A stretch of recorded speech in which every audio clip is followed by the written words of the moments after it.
반 고흐, 영혼의 편지, 빈센트 반 고흐. 버림받은 여자를 돌보는 일. 테오에게 오늘 모베를 만나 아주 유감스러운 대화를 나누었다. 이제 그와는 만나지 않는 게 좋을 것 같다. 그와 이야기라도 나눌 겸 내 그림을 보러 오라고 했는데 다시는 자네를 보러 가지 않겠네. 다 끝났어. 라고 딱 잘라 거절하더군. 모래 언덕에서 헤어지기 직전에 그가 자네는 타락했어 라고 했다. 나는 돌아서서 혼자 집까지 걸어왔다. 모베가 약간의 가책이라도 느끼기를 바란다. 나는 지금 어떤 일 때문에 의심을 받고 있다. 무엇인가를 숨기고 있다. 세상에 드러나서는 안 될 어떤 것을 비밀로 하고 있다.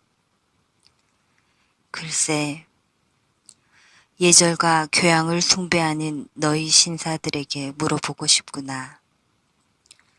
한 여자를 저버리는 일과 버림받은 여자를 돌보는 일 중 어떤 쪽이 더 교양 있고 더 자상하고 더 남자다운 자세냐. 지난 겨울 임신한 한 여자를 알게 되었다. 남자한테서 버림받은 여자지. 겨울에 길을 헤매고 있는 임신한 여자. 그녀는 빵을 먹고 있었다. 그걸 어떻게 얻었는지는 상상할 수 있겠지. 하루치 모델료를 다 지불하지는 못했지만 집세를 내주고 내 빵을 나누어 주어 그녀와 그녀의 아이를 배고픔과 추위에서 구할 수 있었다. 처음 그 여자를 만났을 때는 병색이 짙어 보여서 눈길이 갔다. 목욕을 시키고 여러모로 보살펴주자 그녀는 훨씬 더 건강해졌다. 그리고 그녀가 해산하게 될 산부인과 병원이 있는 레이덴까지 동행했다. 도대체 어떤 무능한 남자가 그런 짓을 할 수 있는지 궁금했다. 나는 내가 한 일을 아주 자연스럽게 생각했기에 혼자만 알고 있으려 했다. 그녀는 포즈를 취하는 게 힘들었지만 조금씩 배우게 되었고 나는 좋은 모델을 가진 덕분에 대생의 진전이 있었다. 이제 그녀는 순하게 길들여진 비둘기처럼 나를 따른다. 나는 지금보다 더 나은 때에 그녀와 결혼할 수 있을 거라고 생각한다. 그것이 그녀를 계속 도울 수 있는 유일한 길이기 때문이다. 그렇게 하지 않으면 그녀는 다시 과거의 길, 그녀를 구렁텅이로 내몰 것이 분명한 그 길로 돌아갈 수밖에 없을 테니까. 그녀는 돈이 없지만 내가 그림을 그려 돈을 벌 수 있도록 돕고 있다. 요즘은 작품에 대한 열정으로 충만해 있다. 잠시 유화와 수채화를 제쳐둔 것은 모베가 떠난 것이 큰 충격이었기 때문이다. 그가 자신이 한 말을 진심으로 철회한다면 나도 용기를 내어 새로 출발할 수 있을 것 같다. 그러나 당시에는 붓을 쳐다볼 수도 없었다. 바라보는 것만으로도 신경이 날카로워졌거든. 너라면 모베의 태도를 이해할 수 있겠니? 우선 상황을 설명해 주마.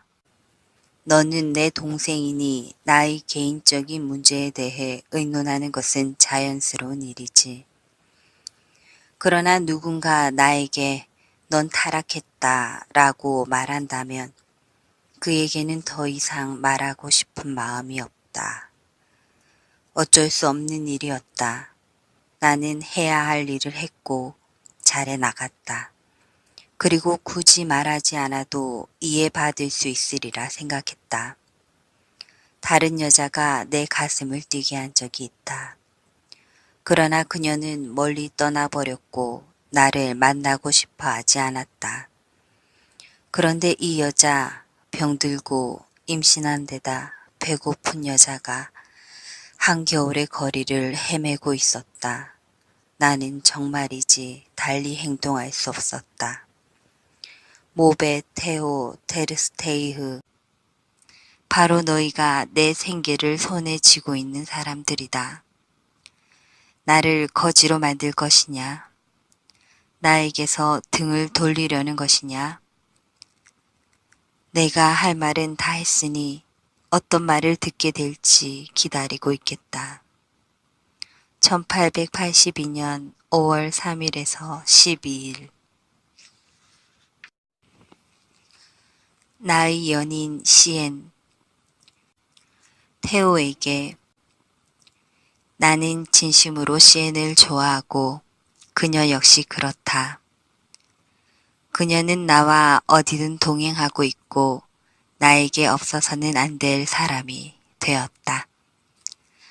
물론 내가 시엔에게 느끼는 애정은 작년에 K를 향해 느꼈던 열정보다는 약하다. 그러나 분명히 말하건대 K를 향한 열정이 좌절된 후 이것은 나에게 찾아온 유일한 사랑이다. 그녀도 나도 불행한 사람이지. 그래서 함께 지내면서 서로의 짐을 나누어 지고 있다. 그게 바로 불행을 행복으로 바꿔주고 참을 수 없는 것을 참을 만하게 해주는 힘이 아니겠니? 내가 시인과 이렇게 지내고 있는 이상 결혼이라는 형식을 중요하게 생각할 필요가 없다는 걸 알겠지. 비록 우리 가족은 그렇지 않다 해도 아버지가 결혼을 아주 중요하게 여긴다는 걸 잘 알고 있다. 그녀와의 결혼을 반대하지만 결혼도 하지 않고 함께 사는 일은 더 나쁘게 보시겠지. 아마 시엔과 헤어지라고 하실 거다. 네가 이리로 온다는 생각을 하면 아주 기쁘다. 시엔이 너에게 어떤 인상을 줄지 궁금해진다. 그녀에게 특별한 점은 없다. 그저 평범한 여자거든. 그렇게 평범한 사람이 숭고하게 보인다. 평범한 여자를 사랑하고 또 그녀에게 사랑받는 사람은 행복하다.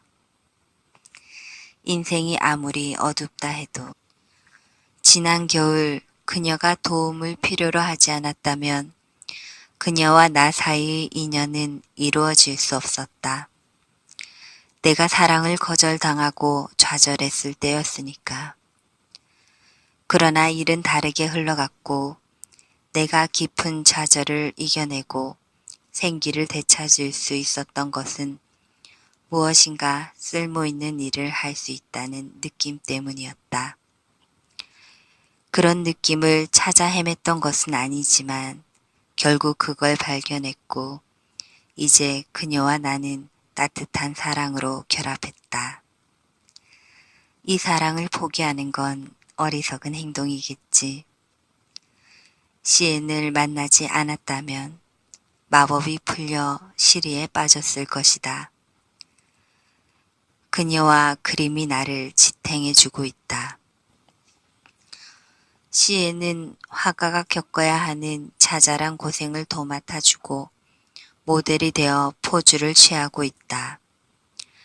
K보다는 시엔과의 동행이 나를 더 나은 예술가로 만들어 줄 것이다.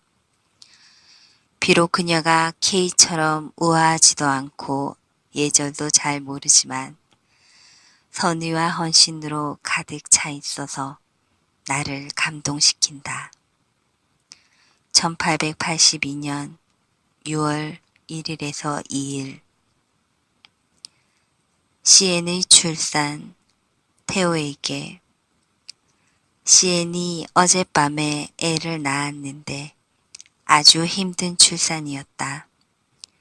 고맙게도 잘 견뎌냈고 건강한 아들을 낳았다.